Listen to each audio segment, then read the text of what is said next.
ফের ভাঙা হচ্ছে অভিষেক বন্দ্যোপাধ্যায়ের অফিস।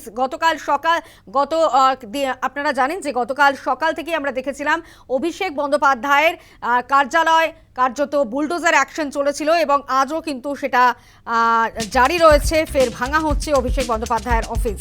আমতলায় অভিষেক বন্দ্যোপাধ্যায়ের অফিসে বুলডোজার, অফিস ভাঙতে একাংশে হাতুড়ির আঘাত, কাজে লাগানো হচ্ছে এয়ার কম্প্রেসার। পার্টি অফিস থেকে উদ্ধার বস্তা বস্তা ত্রাণ, রয়েছে পুলিশ, কেন্দ্রীয় বাহিনী, সিভিল ডিফেন্সও। গতকালই ফুটপাত দখল করা অংশ ভাঙা সম্পন্ন হয়েছে।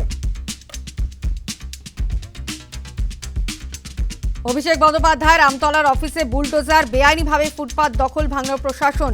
নিরাপত্তার ঘেরাটোপে আমতলার অফিস, আজও চলছে প্রশাসনিক তৎপরতা।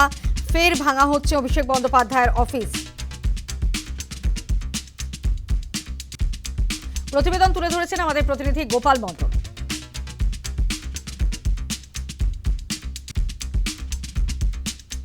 মতন আজও কিন্তু অব্যাহত রইল সাংসদ অভিষেক বন্দ্যোপাধ্যায় কার্যালয়ের ভাঙার কাজ।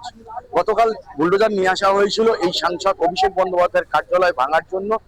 আমরা দেখতে পাচ্ছি ইতিমধ্যেই বেশ কিছুটা অংশ কিন্তু ভাঙা হয়েছে এই সাংসদ অভিষেক বন্দ্যোপাধ্যায়ের আমতলা কার্যালয়।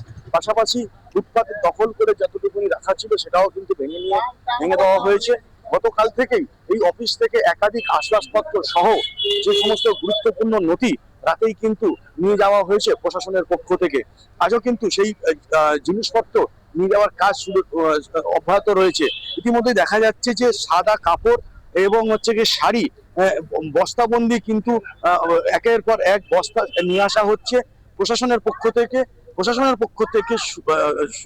সুরক্ষার যে আঁটোসাঁটো সেটা কিন্তু চোখে পড়ার মতন। সেন্ট্রাল ফোর্স থেকে শুরু করে রাজ্য পুলিশের আধিকারিক এবং রাজ্য পুলিশের কর্মী কিন্তু নিয়োগ রাখা হয়েছে।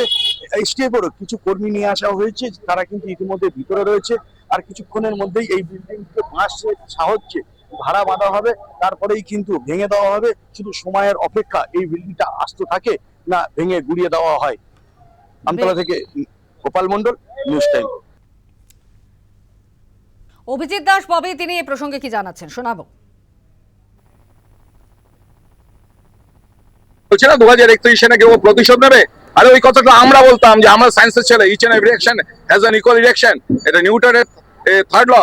তো ওটা একটা ক্লাস মেয়ার একটা উচ্চ মাধ্যমিক পাস ছেলে, ও ডিএম একজন আইএস অফিসার, ও বলছে তার বিরুদ্ধে গিয়ে হাইকোর্টে যাবে। যা যেখানে পারিস যা, নরকেও যদি কোনো কোর্ট থাকে, আর স্বর্গে তো যেতে পারবে না, ও যা পাপ কাজ করেছে, ও নরকের সেই কোর্টে গিয়ে চলে যাবে। বিল্ডিং কি আপনাদের পুরো ঘুরিয়ে দেওয়া হবে?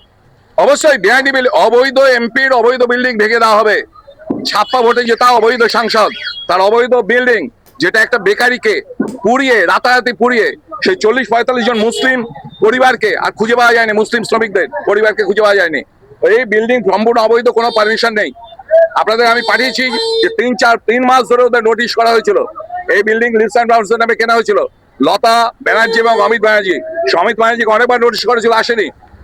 জেলা পরিষদ থেকে করেছিল, কারণ G+3 বিল্ডিং বানাতে গেলে জেলা পরিষদের পারমিশন দরকার। তো মনে করেছিল ওর রাজ সারা জীবন থাকবে, সেই জন্য পারমিশন নেওয়ার প্রয়োজন মনে করেনি, এবং বিল্ডিংটা অবৈধ। সেই অ্যাঙ্গেলে ওর বিল্ডিং ভাঙা হয়েছে।